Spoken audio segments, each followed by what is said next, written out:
welcome to my channel again. Now I'm already started this chapter 5th periodic classification of elements. हालांकि आप लोग बहुत support कर रहे हो, बहुत ज़्यादा अच्छा लग रहा है मेरे को कि हाँ आप लोगों मेरे वीडियो के थ्रू सीखते हो और nice comments are coming in my videos and thanks for this that you understand about what I am saying. खैर आगे चलते हैं. What were the limitation of the Newland's law of octaves? ये पहला क्वेश्चन बहुत इंपॉर्टेंट क्वेश्चन है. Limitations जरूर पूछी जाएंगी. देखो क्या है, जो आपका पीरियोडिक क्लासिफिकेशन ऑफ एलिमेंट्स होता है उस पीरियोडिक क्लासिफिकेशन ऑफ एलिमेंट्स में ज्यादातर लिमिटेशन से रिलेटेड क्वेश्चंस आते हैं. तो ये बहुत ही जरूरी है कि आपको लिमिटेशन से रिलेटेड क्वेश्चंस पता हो. Let's go. What are the limitations of Newland law of octaves? तो न्यूलैंड जो थे वो एक साइंटिस्ट थे. न्यूलैंड लॉ ने एप्लीकेबल किया था क्लासिफिकेशन ऑफ एलिमेंट्स, लेकिन वो केवल कैल्शियम तक हो पाया था.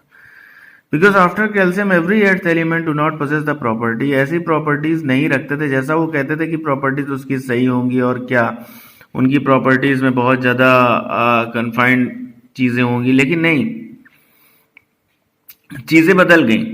क्या हुआ ना कि न्यूलैंड्स का कहना था कि इनकी जो प्रॉपर्टीज होती है अकॉर्डिंग टू प्रॉपर्टीज उसको रख देते हैं, लेकिन जब जैसे जैसे डिस्कवरी आगे बढ़ रही थी वैसे वैसे जो है ना उनकी जो प्रॉपर्टीज थी वो भी धीरे धीरे क्या होने लगी, और ज्यादा बनने लगी. और उससे क्या हो गया, उन लोगों में डिफरेंस क्रिएट हो गया. केवल 56 एलिमेंट ही डिस्कवर कर पाए थे न्यूलैंड्स. अच्छा, in order to fit the elements in his table, Newland ने क्या करते थे, वो दो एलिमेंट्स को टुगेदर एक ही स्लॉट में रख देते थे, जो कि बहुत ज्यादा एक दूसरे से कॉमन होते थे. तो क्या होता था, उनकी जो प्रॉपर्टीज डिफरेंट हो गई, जैसे कि कोबाल्ट और निकल वो एक ही स्लॉट में रखे हुए थे, तो उनसे कोई खासा जो है ना प्रभाव नहीं पड़ा. तभी उनकी थ्योरी उतनी ज्यादा बेनिफिशियल नहीं थी. अब देखो लिमिटेशन टॉबर्नियर का क्या है. जो लिमिटेशन टॉबर्नियर का था कि it fail to arrange all the known elements in form of the triads. तो वो ट्रायड्स फॉर्म किया करते थे. तो ट्रायड्स में वो क्या करते थे, सभी एलिमेंट्स को नहीं रख पा रहे थे, और सभी एलिमेंट्स को नहीं लगा पा रहे थे. क्यों? क्योंकि जब वो रखते थे तो उसमें से कई केमिकल प्रॉपर्टीज नहीं सेम होती थी. तो because of not having the same chemical property, डॉबर्नियर could not identify that the three triads from the elements and known that time. तो वो जो है उस समय तक ज्यादा चीजों को नहीं इवॉल्व कर पाए. दैट्स वाई उनकी प्रॉब्लम हो गई. अब जो थर्ड पार्ट है, compare and contract the arrangement of elements in Mendeleev periodic table. चलो डिफरेंस देख लेते हैं मेंडलीव पीरियोडिक टेबल और उसमें. मेंडलीव जो थे उन्होंने एलिमेंट को अरेंज किया था according to their increasing atomic मास.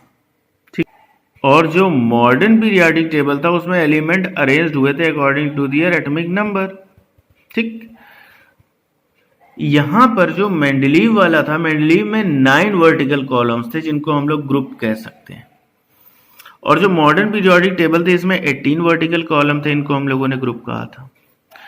इसमें कोई प्लेस नहीं थी नोबल मेटल्स के लिए, यानी कि नोबल गैसेस के लिए. और नोबल गैसेस इसमें प्लेस कहां की गई थी, एकदम राइट साइड पे. इसमें कोई प्लेस आइसोटोप का नहीं था, और यहां पर आइसोटोप सेम प्लेस पर रखे जाते थे because there atomic number is same. यहां पर ट्रांजिशन एलिमेंट्स प्लेस किए गए थे ग्रुप 8 पे, और यहां पे ट्रांजिशन एलिमेंट प्लेस किए गए थे middle of the long period, यानी कि ग्रुप 3 से लेकर 12 तक. ठीक है, आते हैं नेक्स्ट वाले पार्ट में. जो मॉडर्न पीरियोडिक टेबल थी उसमें कैल्शियम नंबर 20 सराउंड किया गया था एलिमेंट से. इनमें से किसका एटॉमिक नंबर 12, 19, 21, 38 है, और उसमें से किसकी फिजिकल और केमिकल प्रॉपर्टी, ऐसा क्वेश्चन आ सकता है, किसकी कौन सी फिजिकल और केमिकल प्रॉपर्टीज किसकी सिमिलर है. तो देखो इलेक्ट्रॉनिक कॉन्फ़िगरेशन अगर हम देखें एलिमेंट का, तो जो 12 होगा उसका 282 होगा, पहले ऑर्बिटल पे 2, दूसरे ऑर्बिटल पे 8, थर्ड ऑर्बिटल पे 2. उसी तरह 19 2881, तीसरा 22882, 21 आ गया तो 2882, और यहां पर 38 आ गया 281882.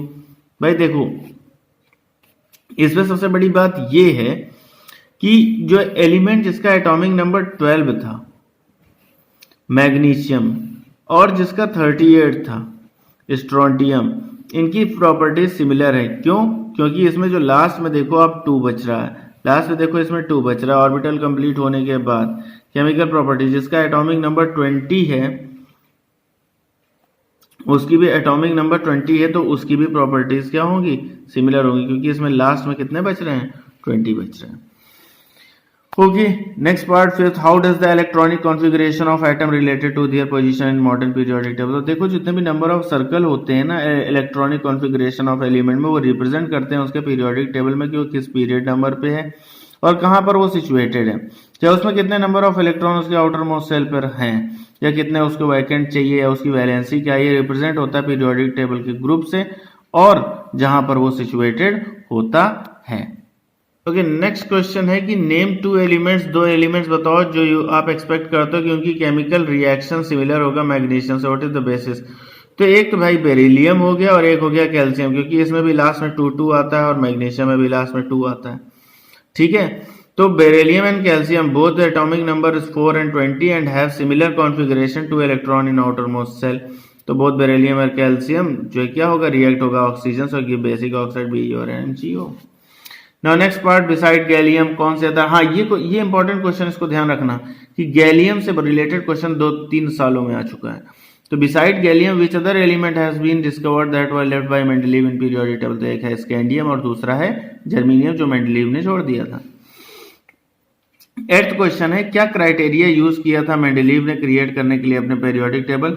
तो बताया गया ना, उनका एटॉमिक मास उन्होंने यूज किया था और उसकी फिजिकल और केमिकल प्रॉपर्टी यूज की थी। किसी भी एलिमेंट का एटॉमिक मास और उसकी फिजिकल और केमिकल प्रॉपर्टी का यूज करके उन्होंने पीरियोडिक टेबल बनाई थी, और वो similarity physical property similar to the function of hydrides and oxide, और हाइड्राइड और ऑक्साइड के हिसाब से उन्होंने उसका रेंज बनाया हुआ था। ठीक है, next part, Why do you think that the noble gases are placed in a separate group। तो देखो नोबल गैसेज जो केमिकली इनर्ट होते हैं और वो प्रेजेंट होते हैं एटमॉस्फेयर पे बहुत ही लो कंसंट्रेशन में, इसीलिए owing their similar inert behaviour और similar electronic configuration they are justified to be placed in a separate right side of the hand. Okay, कौन सा एलिमेंट है जिसके 2 सेल कंप्लीटली फिल्ड होते हैं, एक होता है नियोन। द इलेक्ट्रॉनिक कॉन्फ़िगरेशन 282 किसका होता है, मैग्नीशियम का। टोटल, अब इसको जोड़ लेना ना, 282 क्या मतलब है, A total of the 3 cell with 4 electron in its valence silicon 284। देखो 4 इलेक्ट्रॉन है ना उसके आउटर मोस्ट सेल पे।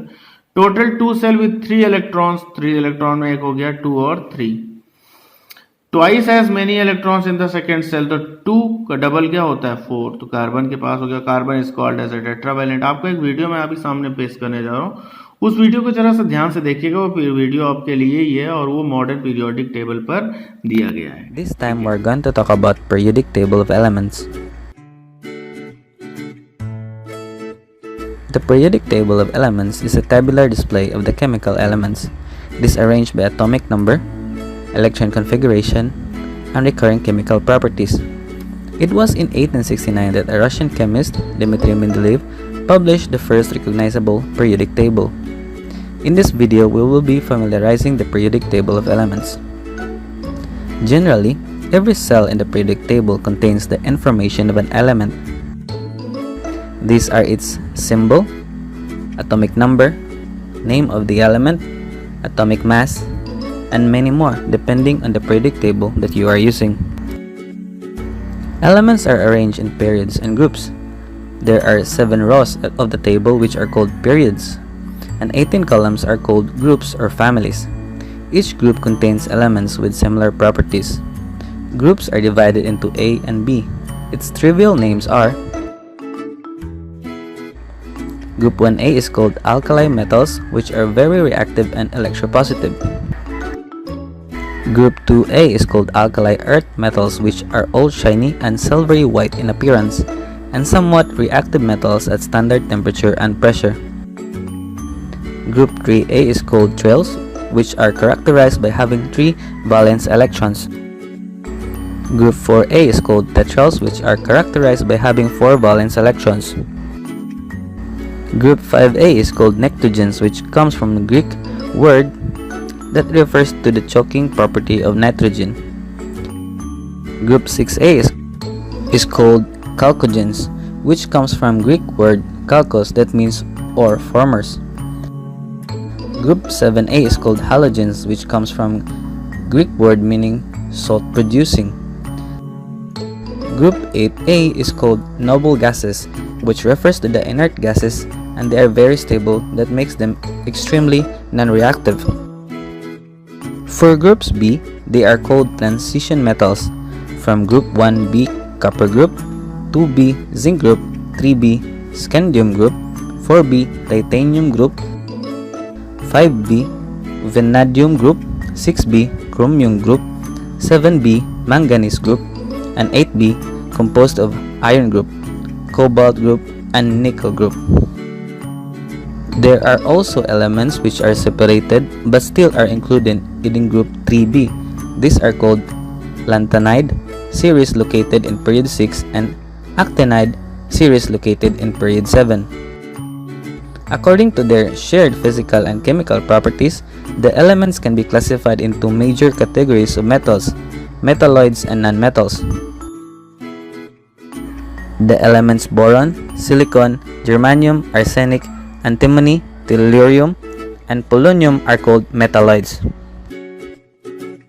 Elements above the line formed by metalloids are nonmetals, including hydrogen.